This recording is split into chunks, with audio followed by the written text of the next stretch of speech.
Au chapitre politique, les élections régionales de décembre continuent de se préparer. Aujourd'hui, c'était les délégués des 12 départements de la future grande région qui étaient réunis à Bègles, en Gironde. Il s'agissait de mettre au point une stratégie pour le premier tour des élections et de désigner la tête de liste qui est Olivier d'Artigol, notre invité. Bonsoir. Bonsoir. Je le rappelle, vous êtes élu palois, porte-parole du Parti communiste et donc candidat officiel. C'est donc vous qui conduirez la liste. Qu'est-ce que vous voulez défendre comme valeur ? J'étais désigné chef de file des communistes. Il y a maintenant un rassemblement à construire. Je pense qu'il faut faire rentrer de l'air frais, un peu de neuf. Ouvrir des chemins nouveaux à gauche. Regardez ce qui a été fait à Madrid, à Barcelone ou à Athènes. C'est un modèle pour vous ? Oui, bien sûr, parce qu'il faut justement en finir avec l'austérité, remobiliser. Il y a des forces considérables sur cette nouvelle grande région à mobiliser. Le front de gauche, des gens qui se sentaient proches du Parti socialiste, qui sont extrêmement déçus, d'Europe Écologie Les Verts, qui nous continueront de tendre la main, parce qu'on a des convergences sur l'avenir des territoires très fortes, des syndicalistes. Je pense à ceux qui se battent aujourd'hui pour les trains du quotidien.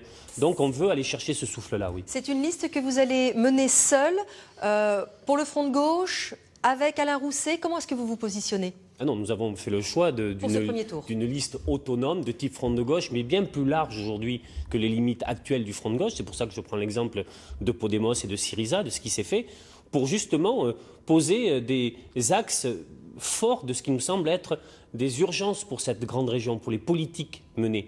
Et nous souhaitons, pour le second tour, aller vers des rassemblements qui nous permettront la mise en œuvre de ces propositions. On a travaillé ce matin, on a parlé des services publics, on a parlé de la démocratie locale. J'attire votre attention sur les risques d'inégalité territoriale que peut produire ces nouvelles grandes régions. Vous parlez de métropolisation ? Oui, il y a un risque dans cette grande région de métropolisation, donc c'est l'un des premiers axes de bataille.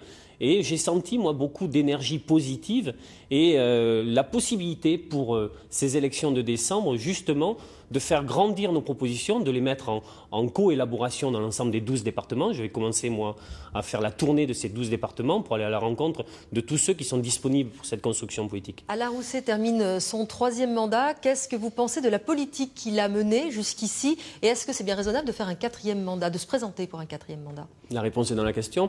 La nature de ces politiques sont régressives dans le sens où le parlementaire Alain Rousset a eu des votes au Parlement, à l'Assemblée nationale, depuis l'élection de François Hollande, qui tourne le dos au changement qui avait été annoncé et qui est une politique pro-business, j'ai envie de dire.